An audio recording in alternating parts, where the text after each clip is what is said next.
দর্শক, ইউরোপের দেশ ডেনমার্ক তাদের দেশে আজান নিষিদ্ধ করেছে। কি চমকে ওঠার মতো খবর, তাই না? এবং সেখানকার অভিবাসন মন্ত্রী স্পষ্টভাবে বলেছে যে তারা তাদের দেশকে ইসলামাবাদ হতে দেবে না, অর্থাৎ পাকিস্তানের মতো তারা হতে দেবে না। এবং সেখানকার মন্ত্রী বলেছেন যে সেখানকার কিছু শহরের জায়গায়, নির্দিষ্ট জায়গায় গেলে মনে হয় যে তারা হয়তো আর ডেনমার্কেই নেই, তারা পাকিস্তানি ইসলামাবাদের কোনো গলিতে এসে পড়েছে।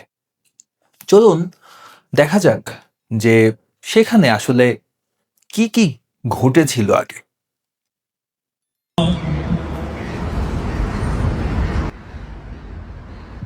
দর্শক, এভাবেই আহ, ডেনমার্কের বিভিন্ন শহরের, বিশেষ করে কোপেনহেগেনের তাদের যে রাজধানী, সেখানের রাস্তায় এভাবে মুসল্লিরা সমবেত হয়, জামায়াতের সাথে তারা নামাজ আদায় করে।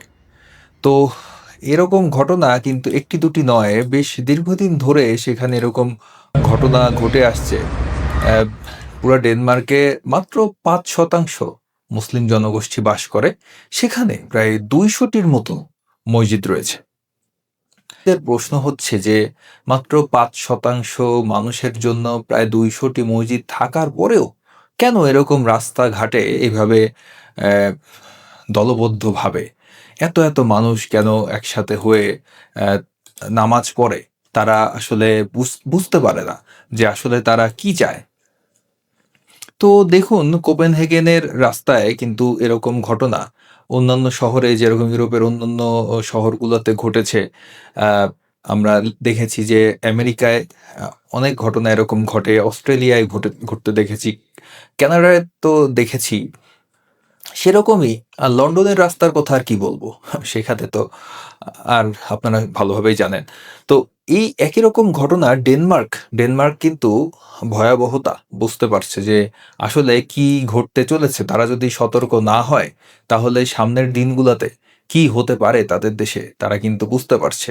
তারা আসলে আহ, আসলে যে একটি কথা আছে যে বসতে দিলে শুতে চায়, তারা প্রথমে ঢুকতে চায়, ঢুকার পরে বসতে চায়, বসার পরে তারা শুতে চায়।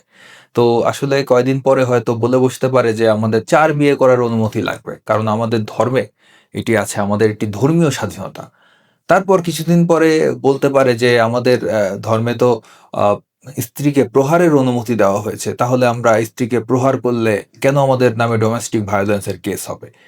তো এই ধরনের ঘটনা যাতে না ঘটে তার জন্যে অগ্রিম সতর্কতা অবলম্বন করছে ডেনমার্ক। তো এই হচ্ছে বিষয়।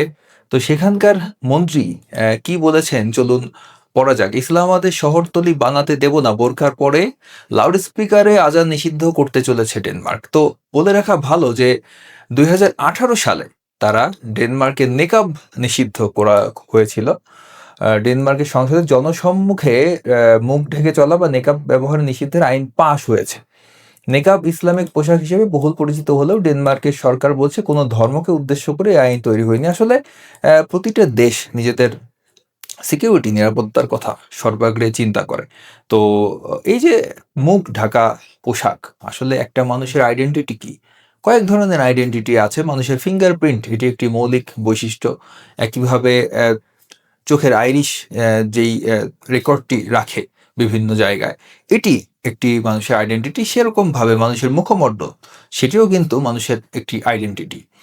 তো এরকম আইডেন্টিটি হাইড করে চলাফেরা করা, সে আসলে কি উদ্দেশ্যে এটি করছে, এটি আসলেই তো আসলে যেকোনো দেশ এটিকে সন্দেহের চোখে দেখবে। এই কারণে ডেনমার্ক অনেক আগেই নেকাব নিষিদ্ধ করেছিল। তো নেকাব নিষিদ্ধের পর এই বছর এসে তারা লাউড স্পিকারে আজানও নিষিদ্ধ করলো। এবং ডেনমার্ক কিন্তু শুধুমাত্র নিষিদ্ধ করেই ক্ষান্ত দেয়নি যে সেটি আইন হিসেবেই আছে, তার কোনো ব্যবহারিক প্রয়োগ নেই, এরকম কিন্তু হয়নি। তারা ডেনমার্কে নিকাব পড়ায় জরিমানা, অর্থাৎ নিষিদ্ধের পর তারা সেই আইনটির ঠিকমতো বাস্তবায়নও কিন্তু তারা করেছে। তো এই হচ্ছে কথা যে ডেনমার্ক আহ, আহ, একটি সেকুলার কান্ট্রি। তারা সমস্ত ধর্মের মানুষকে যথেষ্ট স্বাধীনতা দেয়, কিন্তু তারা বুঝতে পারছে যে কি ঘটতে পারে ভবিষ্যতে। এই জন্য তারা অগ্রিম সতর্কতা গ্রহণ করছে। তারা ইসলামিক সন্ত্রাসবাদকে প্রতিহত করতে চায়, এটা বোঝাই যাচ্ছে, এবং তারা বেশ হার্ড লাইনে যাচ্ছে বলেই আপাত দৃষ্টিতে এটি মনে হচ্ছে। তো এই হচ্ছে বিষয় যে আজান নিষিদ্ধ করেছে ডেনমার্ক। তো আপনারা এটিকে কে কিভাবে দেখছেন? এটি কি আসলে ধর্মীয় স্বাধীনতার উপরে হস্তক্ষেপ? এটি কি আসলে মুসলিমদের বা ইসলাম ধর্ম যারা পালন করে তাদের ধর্মীয় স্বাধীনতার উপর কি এটিকে হস্তক্ষেপ বলে মনে করেন?